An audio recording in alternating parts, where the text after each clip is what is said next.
welcome to part 2 of our discussion of gross domestic product. We went through the formal definition to conclude our part 1. So, what does that formal definition mean about what does and does not count in GDP? Right? So GDP measures only new production. So if you buy a used car, it doesn't count. Right? That's already been counted. The production of the car was already counted the first time the car was bought. If you counted it again, you'd be saying more was produced within a country than was actually produced. So any purchase of anything used does not count towards gross domestic product. Non-productive financial transactions aren't included. Okay, you might be thinking, what in the world is meant by non-productive financial transactions? That would be the purchase of stocks or bonds, right? If you're buying 100 shares of IBM, nothing is produced. But, so I'll go back to this one. If you, say, buy 100 shares of IBM through E-Trade, the purchase of 100 shares of IBM, nothing new being produced, that doesn't count. But you paid $10 to E-Trade or whatever they charge for a trade. That would count, right? Because that's a new service. They are serving you by finding the 100 shares of stock and letting you purchase it for the price that you agreed to. So the sale of the stock itself doesn't count. The service fees are a new service produced within the country, within the given period of time. That counts. Intermediate goods, as we discussed in the last video, they don't count into GDP because they would be double counted.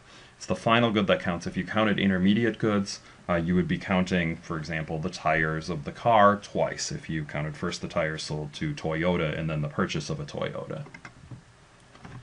U.S. gross domestic product only denotes production within the geographic boundaries of the United States.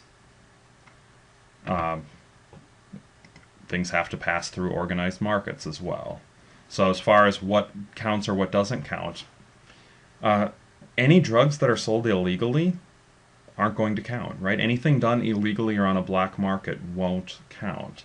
So illicit drug sales aren't going to count. Illegal prostitution and illegal gambling services won't count, but anything that's done legally would count, right? If it goes through a legal market, this would be either a service or a product would count for both drugs, or for drugs, prostitution, and gambling. In addition, housework doesn't count, and this is where you could get into something interesting.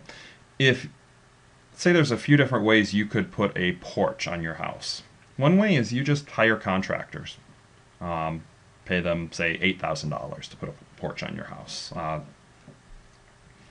If you do that, $8,000 goes to GDP, right? If you decide to do it yourself, so you go to the local, maybe you go to Lowe's or Home Depot or a store like that, and purchase all of the products necessary to build the porch, and let's say that costs you $2,000 or $2,500, well, even if the exact same porch is built of the same quality, $8,000 isn't the addition to GDP, which it would have been if you had just hired contractors to do it. Now the addition to GDP is only however much the products cost from the Lowe's or Home Depot, $2,000, $2,500, whatever it cost. So it's kind of odd. The same exact porch is produced, but GDP goes up different amounts depending on how much of it goes through a formal market. In the third and extreme case that I highly doubt anybody who's watching this video will go through, but who knows? So you decide to cut down your own trees and shape the wood to the proper size yourself. So you're not even buying anything for this. You build a porch that's just as good as would have been built otherwise, well, then actually nothing is added to GDP. So the same product could be produced, but different amounts would be added to GDP depending how much goes through legal markets.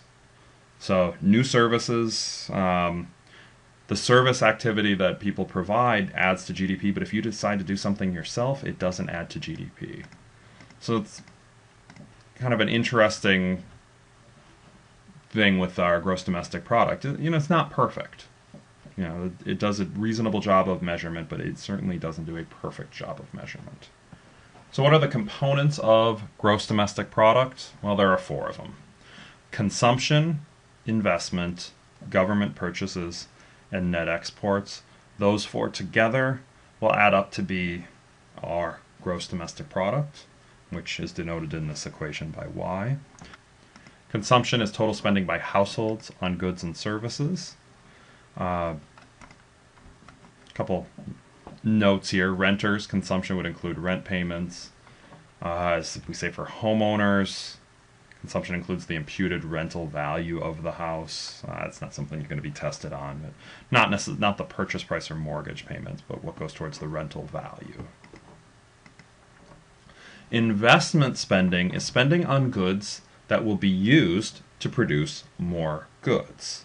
So spending on anything that will be used to produce more goods, so spending on capital, right? Capital equipment, structures would count on here, facilities, office buildings, houses, inventories.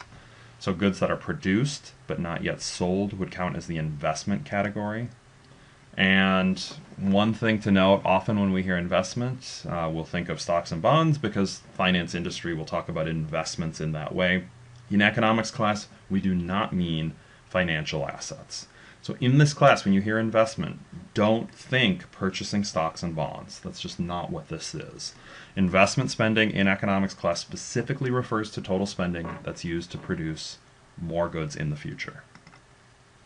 Government purchases, this is spending on goods and services by the government at all levels. It does not count transfer payments.